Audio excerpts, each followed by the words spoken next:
Bonjour à tous et bienvenue dans mon talk La conquête de l'espace se déroule dans votre poche. Donc, comme on a dit, donc, moi c'est Sylvain Newland. Je suis développeur chez Sphere à Lille depuis maintenant 1 an. Et avant qu'on commence, j'aimerais faire un petit truc, c'est de faire un petit selfie tout de suite pour montrer un peu qu'on est là, histoire d'alimenter les réseaux sociaux, hein, nerf de la guerre. Donc n'hésitez pas à faire n'importe quoi, moi ça me dérange absolument pas. Donc attention, on est parti. Hop, 3, 2, 1. Ouais. Voilà. C'est vachement bien, hein, ces machins. Les téléphones. Je ne sais pas si vous vous rendez compte qu'avec à peine un tiers de la puissance de ce qu'on a ici, on a su faire ça. Envoyer des mecs sur la Lune. C'est formidable, hein.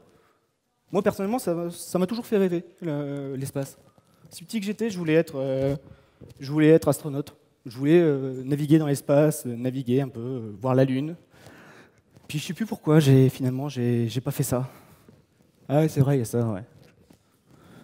Ah, puis c'est vrai, il y a ça aussi, ouais. Du coup, je suis devenu développeur. Alors, bon, ok, super, je suis développeur, mais j'ai toujours cette petite rancœur de me dire, j'ai jamais fait de VR. J'ai jamais fait d'espace. Je suis jamais allé dans l'espace, j'ai jamais vu la Lune. Je veux pouvoir me balader, moi. Je suis un grand fan de science-fiction, j'aimerais voir l'espace. Et du coup, comment on pourrait faire? Je veux dire, on est développeur, on a ce pouvoir de créer ce qu'on veut. Et comment on pourrait faire? On a ça, nos téléphones. Il y a 3 fois plus de puissance que quand on a dû envoyer des mecs sur la Lune. On devrait bien réussir à faire quelque chose. Et heureusement pour nous, en 2014, il y a Google qui a pensé à nous, puisqu'ils ont release Cardboard. Alors c'est très simple, Cardboard, hein. De base, c'est juste vous vous servez de votre téléphone avec une petite boîte en carton et 2 lentilles, et vous arrivez à faire de la VR. Puis quand ils ont vu le succès que ça a eu, ils se sont dit, super, et maintenant on va faire en plus un truc un peu plus poussé. Et en 2016, ils ont release Daydream. Donc du coup, la question se pose. Sur quoi on part? Est-ce qu'on part sur Daydream? Est-ce qu'on part sur Cardboard? La plupart des développeurs web, s'il y en a dans la salle ici, vont me dire tu pars sur le truc le plus récent et voilà, basta. Le problème, c'est que les deux sont encore maintenus. Je vous propose de comparer. Donc si on compare, on va commencer par Daydream. Daydream, faut savoir que les smartphones Daydream vont avoir de grandes demandes hardware, notamment au niveau de la résolution d'écran. Ça va demander par exemple un taux de rafraîchissement à 60 Hz constant. Ça va également demander la capacité de décoder un double flux vidéo à 60 Hz de manière totalement fluide. Le taux de rafraîchissement de l'écran, par exemple, il doit être inférieur à 3 millisecondes de latence. Et vous avez en plus d'autres supports software qui sont requis. Et du coup, quand on regarde bien sur le site officiel, les smartphones compatibles en France, il y en a moins de 15. Toutes marques confondues, tout type confondu. Donc là, déjà, la base d'utilisateurs, elle va se restreindre, hein. Puis surtout que quand on regarde ces histoires de prérequis hardware et autre chose, ça fait beaucoup de prérequis et on se rend compte qu'il n'y a rien en dessous de 500 €, voire 600 €. Moi, je suis développeur, je suis pauvre, donc ça m'embête un peu. Et surtout que derrière, ce n'est pas le tout, vous avez aussi besoin d'avoir le casque qui va bien, parce que juste le téléphone, ça ne va pas vous amener à grand-chose. Et Google a released un casque spécifique Daydream, donc super cool, bien confortable, avec la petite sangle qui va bien, la télécommande qui repère sa position dans l'espace. Le problème, c'est que ça coûte 100 balles. Donc là, on est minimum à 600-700 € pour faire de la VR à peu près sur un téléphone, donc un device qui n'est pas forcément conçu pour ça, sachant que le HTC Vive est à 700 € de base et c'est un device qui n'est conçu que pour ça. Je pense que voilà.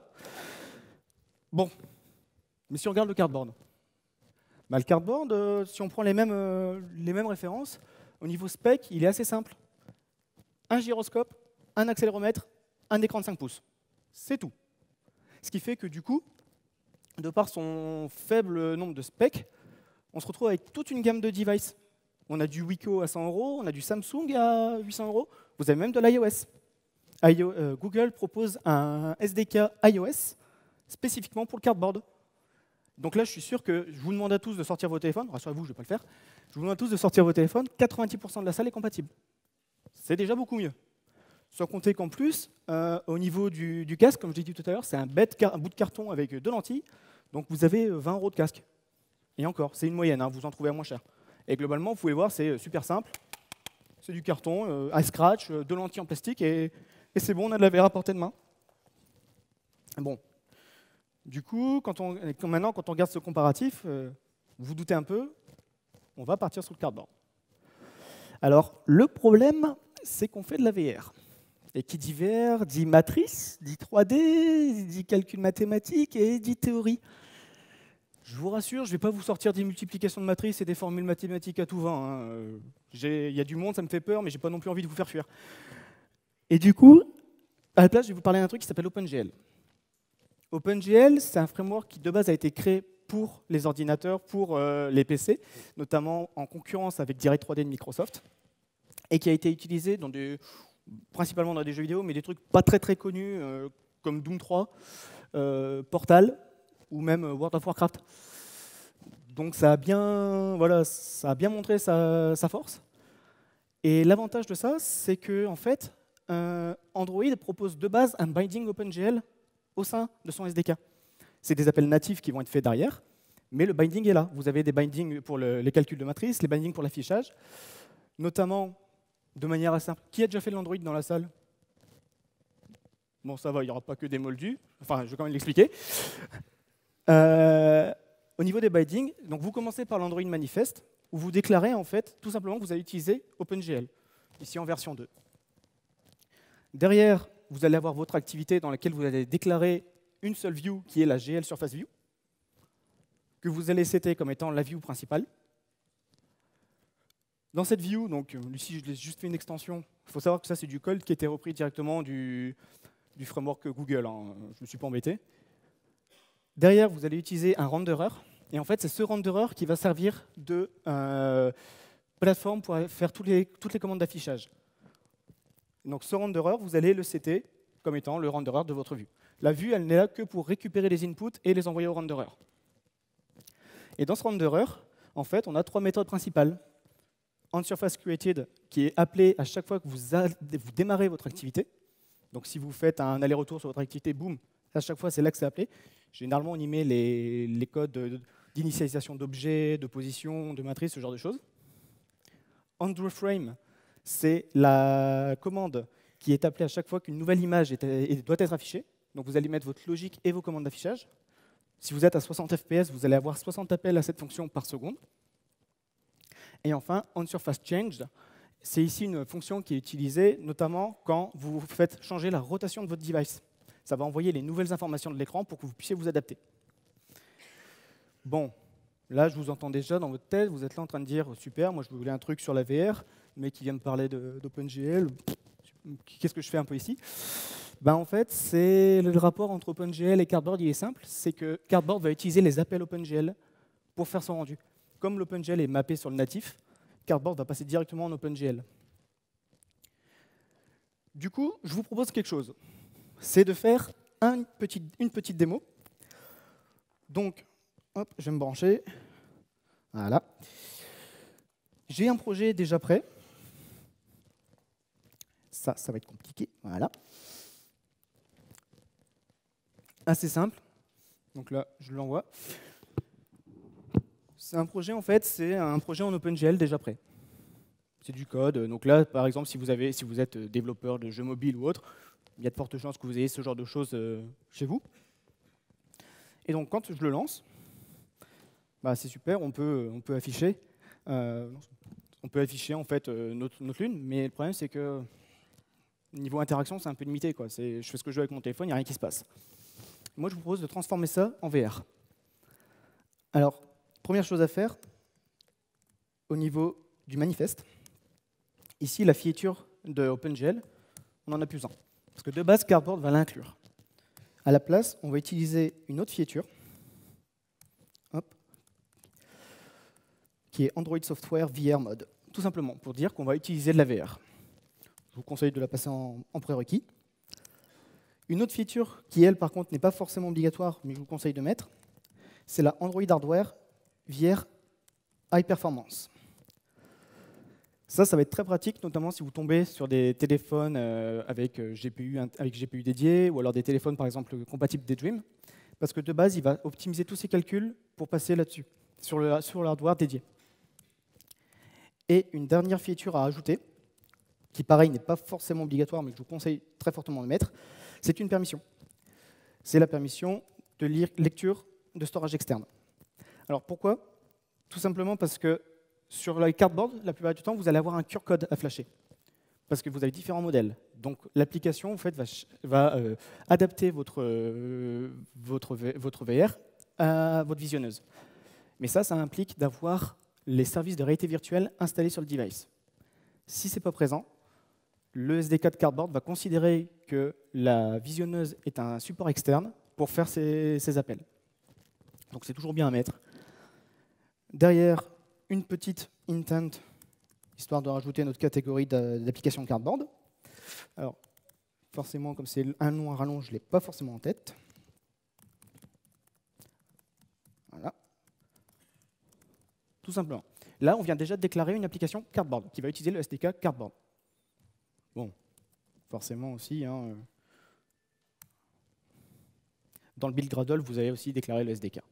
Il faut savoir que ce SDK est encore maintenu, parce que le temps que j'écrive la démo, il a pris 2 nouvelles versions. Donc, j'ai bien l'impression, merci Google là-dessus. Hein. Du coup, derrière, on va passer sur notre activité, qui utilise une GFView, comme on a vu tout à l'heure. Ça, on va la shooter, et à la place, on va utiliser une GVRView. Donc, et vous voyez que le reste, j'y touche pas, c'est déjà présent. On va repasser sur la classe Java qui map ça. Et donc là, si vous vous rappelez, ici, j'ai notre classe qui est en GL Surface View, qui set les renderers, qui fait tout son travail. Ouais, sauf que on s'en fiche. À la place, on va étendre de GVR Activity. Ce renderer ici, hop, je vais y arriver. On va le shooter, puisqu'en fait, un peu trop vite. On va le shooter, on n'en a plus besoin. Cette classe, même chose, on la shoot, plus besoin non plus. Et donc à la place, on va tout simplement définir une nouvelle content view qui va être notre XML. Derrière, on va récupérer notre GVRView. Hop, on va la récupérer tout de suite en GVRView. Cette GVRView, on va lui setter un renderer spécifique. Donc on va utiliser le new flying renderer qui était déjà présent. Et cette view, en fait, tout ce qu'on va faire, c'est dire que notre activité, elle utilise cette GVRView là. Donc là, je devrais être bon. Voilà. Ah ouais, ça compile toujours pas. Pourquoi? Dans le flying renderer, en fait, on utilisait notre renderer d'OpenGL. Hop, celui-là on l'enlève, plus besoin non plus. Et à la place, on va utiliser un stéréo renderer. Alors, je vous expliquerai un peu pourquoi après le stéréo renderer. Là, à la place, on va implémenter une nouvelle méthode. Il y en a beaucoup plus. On en a 6 à la place de nos 3 de base. Bon, ok, soit, on les met. Donc ici, on a onRenderer shutdown, c'est un peu une sorte de finaliseur en fait, qui est appelé à la fin de votre rendu. Généralement, c'est utilisé notamment pour tout ce qui est optimisation. Je ne sais pas s'il y en a qui font du C++ ici, mais on pourrait plus ou moins apparenter ça au destructeur. Je dis bien plus ou moins, c'est très sommairement. Ici, nous, on ne va pas l'utiliser.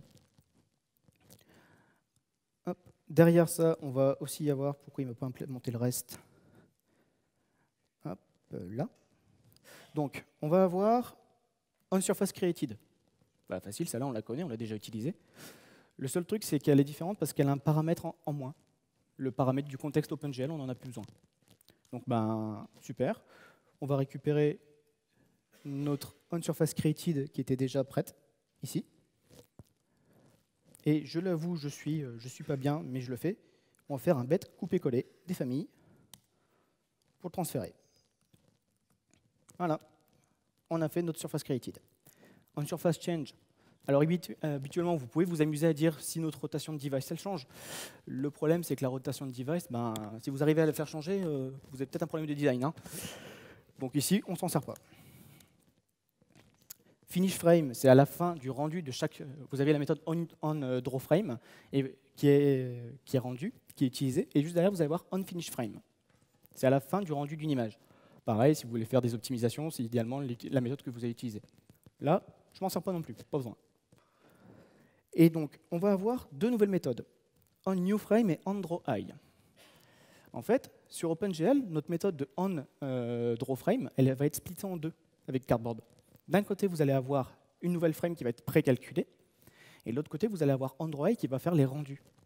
Pourquoi ils ont fait cette séparation? C'est rapport à l'idée de stéréo renderer. Parce que vous allez calculer une fois votre image, mais vous allez devoir l'afficher deux fois. Une pour votre œil gauche, l'autre pour votre œil droit. Les perspectives ne sont pas les mêmes. Si vous vous amusez à regarder un point loin et que vous fermez un œil, puis l'autre, vous verrez que le point va bouger. En fait, c'est ces perspectives-là qu'ils ont implémentées dans le Cardboard. Du coup, ici, nous, si on regarde notre méthode qui avait été faite dans le onDrawFrame, bon, j'avais déjà préparé le truc, hein. La logique, on la déplace, on va la mettre dans onNewFrame. Le paramètre, pas besoin de s'en occuper pour l'instant.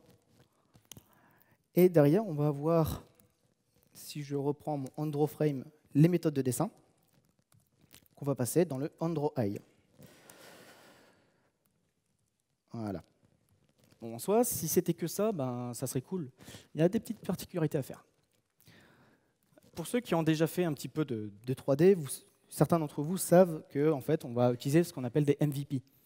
Pour les moldus dans la salle, le MVP, en fait, c'est simplement le modèle. Ça veut dire Model, View, Perspective ou Projection. Le modèle, c'est la position de votre objet dans l'espace. La vue, ça va être le point de vue actuel avec lequel il va falloir rendre votre objet. Si on reprend l'exemple de je me couvre un œil puis l'autre, le point de vue va être complètement différent. Et derrière, vous avez la perspective qui va être utilisée, qui va servir à mettre les bonnes proportions en fonction de votre écran, en fonction de ce que vous définissez comme étant loin ou comme étant proche de vous. Donc ici, notre specific view, notre vue, point de vue, eh ben, le paramètre eye en fait, va garder toutes les informations liées à vos yeux. Du coup, il suffit juste de faire un eye getEyeView et à passer ça comme étant votre nouvelle vue. Vous remplacez votre vue OpenGL par getEyeView. Et pour votre perspective, vous avez une perspective ou une projection OpenGL, même chose. Vous la remplacez avec une perspective de votre œil. Il y a deux paramètres, near et far. Ça vous sert à définir en fait ce que vous dites comme étant proche de vous et loin de vous. Il n'y aura pas la même projection qui va être appliquée. Donc super, on a fait le tout. Apparemment, il y a toujours un truc qui ne compile pas. Quand je remonte, ouais, c'est les petits overrides. Hop, plus besoin. Voilà. Donc maintenant, on refait un petit build. On remet ça sur le téléphone. Hop.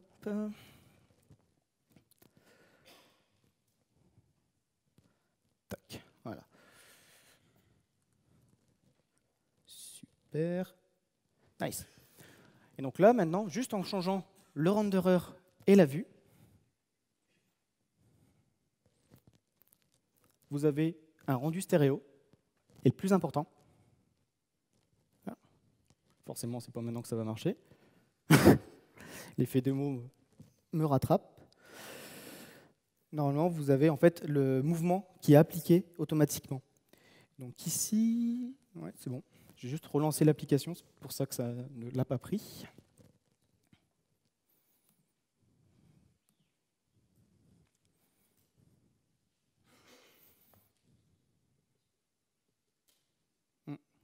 Ça, c'est bizarre. Bon, bah, j'ai pas eu de bol. Hein. Je l'ai fait cette démo il y a une semaine, c'est passé nickel. Il y en a certains dans la salle qui l'ont déjà vu. On va juste vérifier vite fait que j'ai bien tout passé au niveau de mes frames. Donc, je performe ma logique, ça c'est bon. Et onDrawHigh, je récupère mon EyeView. Ah bah oui, forcément. Là, j'ai oublié d'enlever ce bout de code-là, où en fait, je récupère la vue de mon œil, et derrière, j'enlève toute la matrice et je remets une matrice basique à la place. Donc forcément, si je n'enlève pas cette ligne de code-là, ça ne va pas le faire.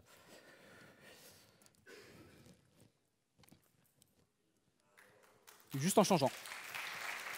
Et là, tous les objets, je peux m'amuser à regarder en dessous de moi, je peux regarder devant moi, je peux regarder derrière moi. Tout est pris en place, tout est déjà mis en place par le Cardboard. Juste, les composants et les senseurs sont utilisés directement par le SDK. Bon, Du coup, ça c'est bien. C'est cool, on a fait notre démo, on sait afficher quelque chose. Le problème, vous allez me dire, c'est que vous avez de la VR, vous pouvez regarder autour de vous, mais bon, dans l'espace, on aimerait bien faire des trucs. Genre, moi, je suis par exemple un très très grand fan de science-fiction. Et bon, ben voilà, les Star Wars, les Stargate, tout ça nous ont appris un truc, c'est que quand on voit un truc dans l'espace, ben, on l'explose. Il lance un laser, on l'explose. Moi, je veux exploser des choses. J'ai pas envie de faire du mal aux gens, donc du coup, je vais exploser des astéroïdes à la place. Le problème, c'est que, ben, comme je disais tout à l'heure, vous avez un casque là. Donc les interactions, comment vous les faites? D'habitude, vous êtes sur smartphone, vous utilisez votre touchscreen. Ouais, le problème, c'est que là, vous l'avez dans un casque, vous n'allez pas vous amuser à le sortir à chaque fois. Donc on oublie. Et en VR, d'habitude, on a des contrôleurs. Là, par exemple, les contrôleurs de l'Oculus Rift. Ouais, mais le problème, c'est que ce n'est pas fourni de base par les smartphones Android. Même chose, on oublie. Et du coup, comment on peut faire? Parce que moi, je vais exploser des trucs. Eh bien, on va utiliser notre tête, tout simplement. Il faut savoir que ça, c'est l'un des senseurs principaux en VR, notamment le point que vous avez entre les deux yeux. Si on sait repérer où chacun de vos yeux va regarder, on va forcément savoir repérer où le centre de votre tête regarde. Et donc, quelle est la direction que vous pointez. Et pour ça, on va utiliser un mécanisme assez simple, enfin deux. On va commencer par le degré de liberté. En VR, si vous vous lancez dans la VR, vous allez voir souvent cette expression. Degré de liberté, ça veut juste dire ce que l'appareil VR vous permet de faire. Et notamment le cardboard, ça utilise 3 degrés de liberté. Vous allez avoir la rotation sur l'axe X. Donc, votre axe X, il est ici. Ça veut dire que vous pouvez regarder en haut et regarder en bas. Vous allez avoir votre rotation sur l'axe Y. Vous allez pouvoir regarder à gauche et à droite. Et le plus rigolo, c'est que vous avez la rotation sur l'axe Z, celui qui est juste en face de vous. Vous pouvez pivoter d'un côté ou pivoter de l'autre. Donc schématiquement, en gros, ça ressemble à ça. Et ça vous donne un peu l'impression de danser à chaque fois, c'est génial. Alors, sur certains casques VR, notamment le Vive et le Rift, vous allez entendre parler de 6 degrés de liberté. C'est la même chose, sauf qu'en plus, vous avez vos translations et votre position dans l'espace. Vous pouvez essayer de le bidouiller avec l'accéléromètre de votre téléphone, mais vous allez ramer. Hein. Personnellement, j'ai essayé pour la démo, j'ai abandonné. Et du coup, bon, on sait qu'il y a ces degrés de liberté. Nouveau élément qu'on va aussi utiliser, notamment, c'est dans la méthode OnNewFrame. Pour ceux d'entre vous qui se rappellent, je vous avais dit d'oublier le paramètre. Mais en fait, le paramètre, c'est lui maintenant qui va nous intéresser. Puisque ce paramètre, en fait, va contenir toutes les informations relatives à votre tête. Si vous regardez comme ça et comme ça, ce paramètre va vous dire l'angle, il est un tel. Mettons, notre joli petit astéroïde se balade. Nous, on veut pouvoir le regarder pour l'exploser. Du coup, première chose à faire. Vous récupérez votre ligne de vue. Cette ligne de vue, maintenant, vous allez regarder par rapport à elle, vous allez projeter un rayon sur l'angle, le point le plus à gauche de votre objet. Puis vous allez projeter un rayon sur le point le plus à droite de votre objet. Ça vous donne 2 angles par rapport à votre ligne de vue. Et donc, si vous tournez la tête, vous récupérez votre rotation, l'angle de votre rotation. Et si jamais vous êtes entre l'angle gauche et l'angle droit, bingo, vous avez regardé sur votre objet, vous pouvez interagir avec. Ça, c'est le mécanisme qu'on appelle de ray tracing en VR. C'est la projection de rayons. Du coup, on va le tenter. Bon, le dieu de la démo, normalement, m'a déjà fait le coup, donc il devrait être parti prendre un café.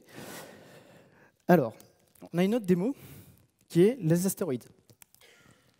Alors, nos astéroïdes, ici, donc, on a la méthode Android qu'on connaît déjà. On va revenir directement sur OnNewFrame. OnNewFrame, donc on a notre paramètre headTransform. Le moyen le plus simple, c'est de commencer par récupérer ce qui est appelé la headView. Donc c'est la fameuse, en gros, c'est la matrice qui va contenir toutes les rotations appliquées à votre tête. Derrière, hop, on va récupérer notre horizon. C'est typiquement, rien sur l'axe des X, rien sur l'axe des Y, et un vecteur vers tout droit. Donc ça, on va l'appeler forward. Je suis désolé, j'ai pas su la squeezer, celle-là, c'est la seule que vous allez voir.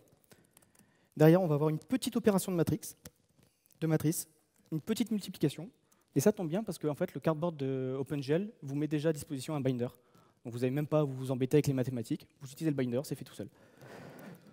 Et on va multiplier en fait tout simplement notre forward vector, donc notre point de vue, avec la position de notre tête. Là, vous avez récupéré votre angle de vue, tout simplement. Et cet angle de vue, alors c'est des méthodes un peu prémâchées. Si ça vous intéresse, le repo est sur GitHub. Mais comme on n'a que 45 minutes, je ne vais pas vous bassiner avec des maths. En fait, on va passer cet angle de vue à des méthodes qui vont vérifier si je regarde horizontalement, verticalement, mon astéroïde. OK. Donc là, on tente. Hop, on passe sur la deuxième démo. Et voilà. Là, si je regarde vers mes astéroïdes, je peux tirer des lasers vers eux. Alors, idéalement, ce qui est bien dans ce genre de démo, c'est de mettre une petite croix au milieu, parce que sinon, ça va être un peu compliqué, surtout là en plus sans le casque. Je vous garantis qu'avec le casque, vous voyez beaucoup plus ce que vous allez faire. Bon, super, on arrive à lancer on arrive à tirer des lasers, sauf que on est fan de science-fiction, et quand ça explose, moi je veux entendre le boom, quoi. Je veux que ça fasse boum. Je veux tirer mes lasers, j'entends le son.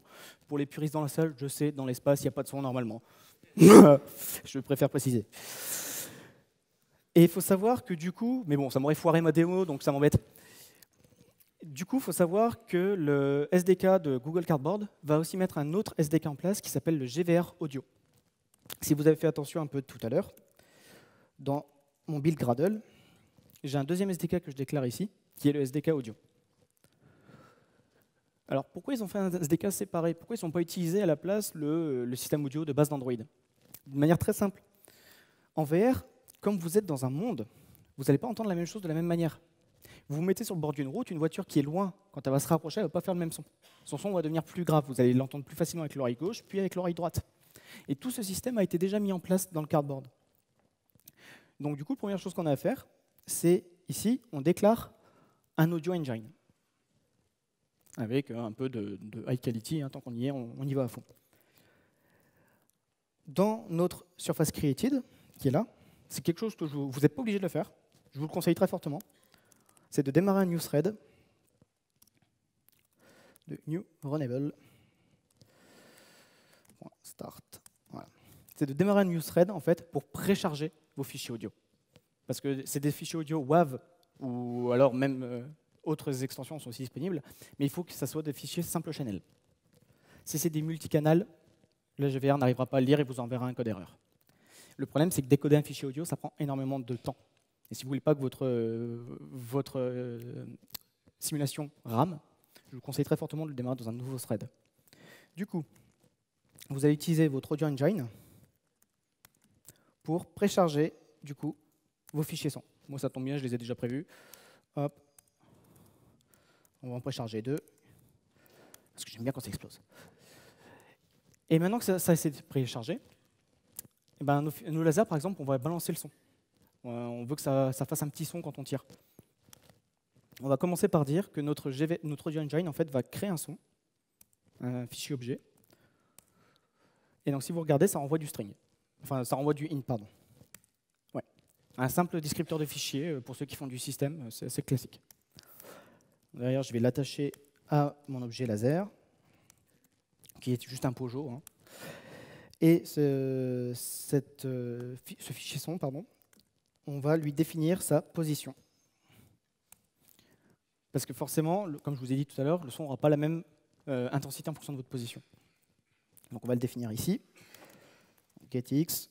On va récupérer la position de notre laser dans l'espace.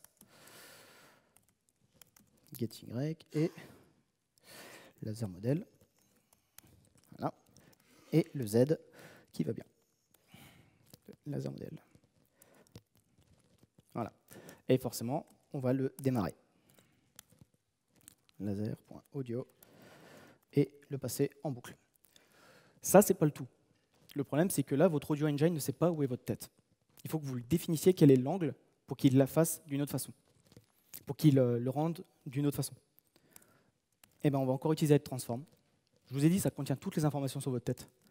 Et donc, vous allez utiliser un objet qui s'appelle quaternion. Schématiquement, c'est une autre représentation mathématique des angles qui sont sur votre tête. Et donc, ces quaternions, vous allez les passer à votre audio engine avec un set head position. Donc, malheureusement, hein, comme on manipule quand même un petit peu du bas niveau, ça reste beaucoup de tableaux de flottants. Donc on se retrouve souvent à faire ce genre de choses. Et derrière, on update notre audio engine. Alors, c'est pas le tout. Là, vous avez réussi à lancer votre son la première fois. Il va partir une première fois, mais après, il faut encore continuer. À chaque nouvelle frame, vous devez redéfinir la nouvelle position de votre son. Et bien ici, hop, laser. Tout simplement une bonne grosse boucle dans laquelle on va juste faire ça. Et ici, laser audio. Voilà. À chaque nouvelle frame, on redéfinit la nouvelle position de notre laser.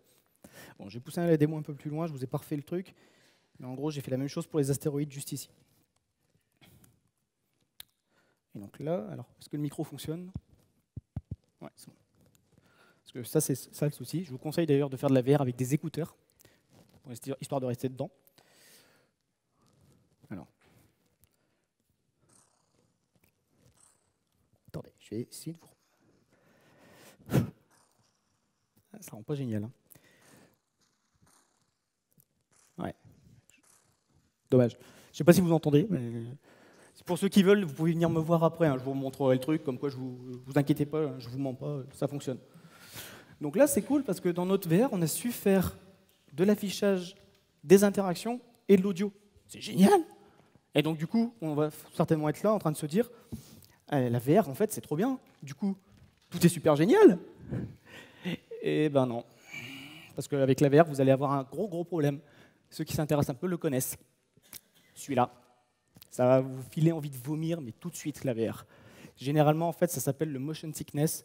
Et ça arrive aux alentours des 60 FPS. Quand vous passez, vous êtes en dessous de 60 FPS de rendu d'image. En fait, vous allez avoir un décalage entre ce que vos yeux perçoivent et ce que votre oreille interne perçoit. Et là, votre cerveau, il est HS et il dit vas-y, renvoie tout. Hein. Alors, il faut savoir que le 60 FPS, c'est très théorique.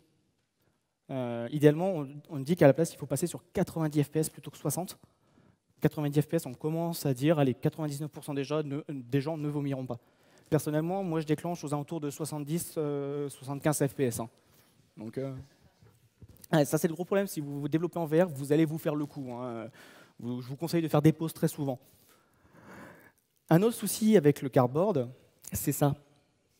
Parce que vous allez tirer sur le CPU, et si vous avez un GPU dédié, vous allez aussi tirer dessus. Vous faites des calculs, comme je disais tout à l'heure, le on new frame, c'est 60 appels par seconde. Et le on dry, du coup, ça va être 120 appels par seconde minimum. Ça tire, mais d'une puissance. Et votre téléphone, pour avoir fait le test, hein, après vous pouvez faire une omelette hein, dessus, il n'y a pas de souci, ça cuira en 10 minutes. Hein. Et du coup, on va parler des limitations spécifiques à Cardboard. Parce que ça, c'est des limitations VR que vous avez de base, mais celles qui sont plus spécifiques à Cardboard, en fait, il y en a deux principales. La première, c'est le temps. Il faut optimiser vos simulations pour le temps et pour la performance. Parce que le temps, le problème, c'est que vous êtes sur un appareil sur batterie. Donc vous allez tirer sur votre batterie à mort. Ou alors vous avez un câble. Mais bon, c'est un peu limité. Hein. Si vous tenez à vos PC, je ne vous conseille pas. Sans compter qu'en plus, derrière ce temps, moi, je n'ai jamais réussi à faire une démo de plus de 30 minutes. Au-delà, mon téléphone, il s'éteigne. Une autre limitation, c'est le choix entre les graphismes et la simulation. Vous pouvez afficher quelque chose de très beau graphiquement, mais généralement, vous n'allez pas pouvoir faire d'interaction. Vous allez juste pouvoir tourner votre tête. Inversement, vous pouvez, par exemple, Google, dans une de leurs démos, font une démo où vous volez avec les oiseaux au-dessus de la mer. C'est super. Bon, la mer, c'est des triangles, hein, ils ne sont pas embêtés.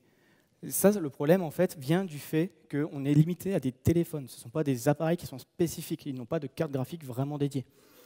Et le souci, c'est que du coup, comme on doit rester sur 90 FPS, pour ceux qui ne se rendent pas forcément compte, ça veut dire que tous vos traitements, les traitements input, les calculs, le rendu de l'image et l'affichage de l'image doit tenir en 10 millisecondes.